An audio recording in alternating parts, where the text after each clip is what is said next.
বাংলাদেশ জামাত ইসলামের আমির ডক্টর শফিকুর রহমান নির্বাচনী জনসভায় অংশ নিতে আজ মঙ্গলবার খুলনা আসছেন। দুপুর 3:30 নাগাদ খুলনার ঐতিহাসিক সার্কিট হাউস ময়দানে তিনি নির্বাচনী প্রচারণায় অংশগ্রহণ করে ভাষণ দিবেন এবং খুলনা জেলা এবং খুলনা মহানগর এই জনসভাটি আয়োজন করেছে।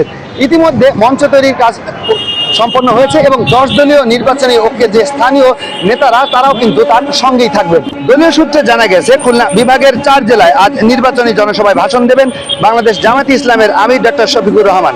তিনি আজ সকালে ঢাকা থেকে হেলিকপ্টার যোগে যশোরে পৌঁছাবেন। সকাল 9:30টায় যশোর ঈদগাহ ময়দানে নির্বাচনী জনসভায় প্রধান অতিথির ভাষণ দেবেন। পরে তিনি সাতক্ষীরায় যাওয়ার পথে কলারোয়া ও ডুমুরিয়া পথসভা এবং দুপুর 12:30টায় সাতক্ষীরা সরকারি বালক বিদ্যালয় মাঠে প্রধান অতিথির ভাষণ দেবেন। সেখান থেকে তিনি 2টায় খুলনায় পৌঁছাবেন। 3:30টার দিকে খুলনা সার্কিট হাউস মাঠে নির্বাচনী জনসভায় প্রধান অতিথির ভাষণ দেবেন। পরে তিনি বাগেরহাটে সন্ধ্যা 6:30টায় নির্বাচনী জনসভায় ভাষণ দেবেন। খুলনা জনসভায় বিশেষ অতিথি থাকবেন জামায়াতে ইসলামের সেক্রেটারি জেনারেল মিয়া গোলাম পরোয়ার, ইসলামী ছাত্র শিবিরের কেন্দ্রীয় সভাপতি নুরুল ইসলাম সাদ্দাম, জামায়াতে ইসলামীর কেন্দ্রীয় নির্বাহী সদস্য মোবারক হোসেন এবং কেন্দ্রীয় সাংগঠনিক সেক্রেটারি ও খুলনা অঞ্চল পরিচালক মুহাদ্দিস আব্দুল খালেক। এতে সভাপতিত্ব করবেন বাংলাদেশ জামায়াতে ইসলামের খুলনা মহানগরী আমির ও জনসভা প্রস্তুতি কমিটির আহ্বায়ক অধ্যাপক মাহফুজুর রহমান। আসন্ন ত্রয়োদশ জাতীয় সংসদ নির্বাচন উপলক্ষে ছুটির প্রজ্ঞাপন জারি করেছে জনপ্রশাসন মন্ত্রণালয়। গত রোববার 25 জানুয়ারি এই প্রজ্ঞাপন জারি করা হয়েছে।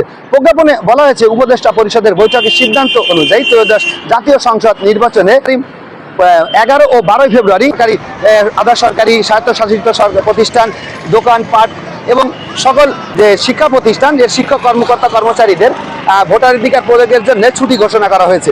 এর ফলে সকলে যেন তার নিজ নিজ এলাকায় পৌঁছে আনন্দঘন পরিবেশে ভোট দিতে পারে, সেদিকে লক্ষ্য রেখেই কিন্তু এই ছুটিতে ঘোষণা করা হয়েছে। জামাতের খুলনা মহানগর আমির মাহফুজুর রহমান জানান, জনসভা সফল করতে 15টি উপকমিটি গঠন করা হয়েছে।